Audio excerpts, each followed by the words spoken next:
Okay, so let's just dive right in. Think about your day so far. You've probably scrolled through some social media, right? Watched a few videos, used all these supposedly free platforms. But what if that freedom isn't really free?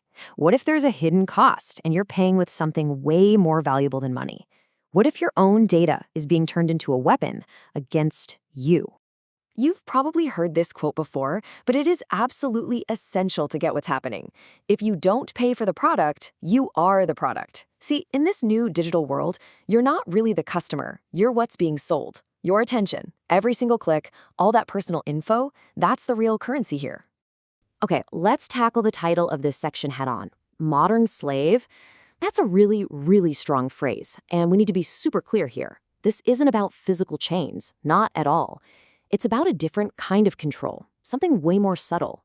A kind of digital manipulation that guides what you do, often without you even noticing. So here's the definition we're working with. It's a state where your behavior, your beliefs, even what you buy, are being manipulated for someone else's profit. And the key thing to remember is it's not about force. It's about these incredibly smart algorithms that use your data to just nudge you, persuade you, and yeah, ultimately control your choices to help out big companies and political groups. And when you boil it all down, this whole system of data collection and manipulation, it really serves two main goals: profit and power. It's that simple.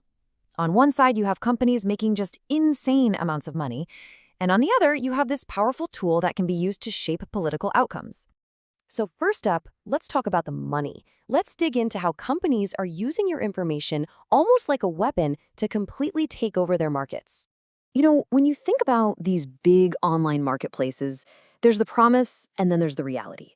The promise is this beautiful idea of a neutral platform, right? A digital town square where any small seller can connect with a buyer. But the reality?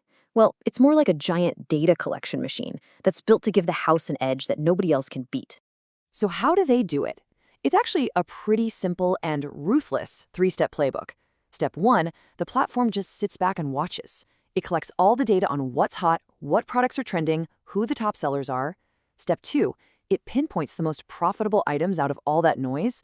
And step three, it launches its own version, cheaper, better placed, and it just completely crushes the original small businesses that took all the risk in the first place. It's brutally effective. And this isn't some conspiracy theory, right? We've all seen this in action. Amazon became famous or infamous for doing this with their Amazon Basics brand. They'd see a popular product and just make their own. And now there are reports about something called Project S from TikTok, which looks like it could be the same playbook, but maybe even supercharged by China's manufacturing power. It's a proven business model. Okay, so we've talked about profit, but that's honestly only half the equation, because things get a whole lot more serious when that same data manipulation isn't just trying to sell you a new phone charger, but an idea, an ideology, or even a political candidate. And this brings us to a really chilling question. I mean, think about it. Can all those little bits of data, the stuff you like, the accounts you follow, maybe even the things you've searched that reveal your fears, can all of that be bundled together and weaponized to actually change an election? To change the future of a country? Well, one of the most cited case studies for this is the use of data analytics during Donald Trump's election. The strategy involved using massive amounts of data on millions of voters to create these highly personalized, super manipulative ads. The goal wasn't really open debate, it was to send messages that would trigger a very specific emotional response. So here's a simplified look at how this might work. Let's say the algorithm knows that voter A really cares about the environment. Suddenly, their social media feed is full of ads showing the candidate talking about how much they support green energy. It feels like that candidate is speaking directly to them. But then you have voter B, maybe their neighbor. Their data profile shows they're more worried about local oil jobs. So what do they see? Ads from the exact same candidate promising to support the fossil fuel industry. You have two different voters getting two completely opposite messages. You see what's happening here? This isn't about persuasion anymore. It's about manipulation. The whole idea of a public debates, where everyone hears the same arguments, just gets thrown out the window. Instead, the goal is to go behind the scenes and push the emotional buttons of each individual, one by one, on this enormous scale.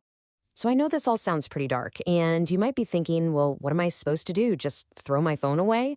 And for most of us, that's just not realistic, right? But here's the good news. You're not powerless.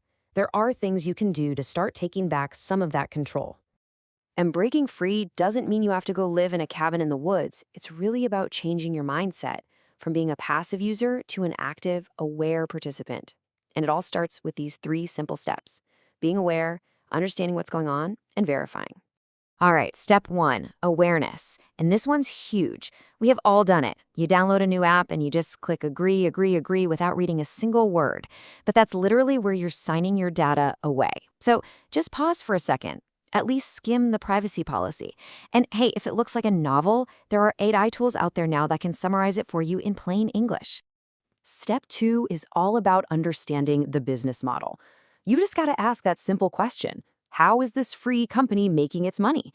Is it just showing me ads? Or is my data being sold off to other companies? Or, like we talked about, are they using it to figure out which products to copy and sell themselves? You have to follow the money.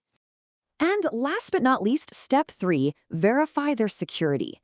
I mean, think about it. You're handing over your personal information to these companies. You got to ask, can you trust them to protect it? Do they have strong security? Have they had a bunch of data breaches in the past? A quick search can tell you a lot about how seriously they take protecting your data from hackers.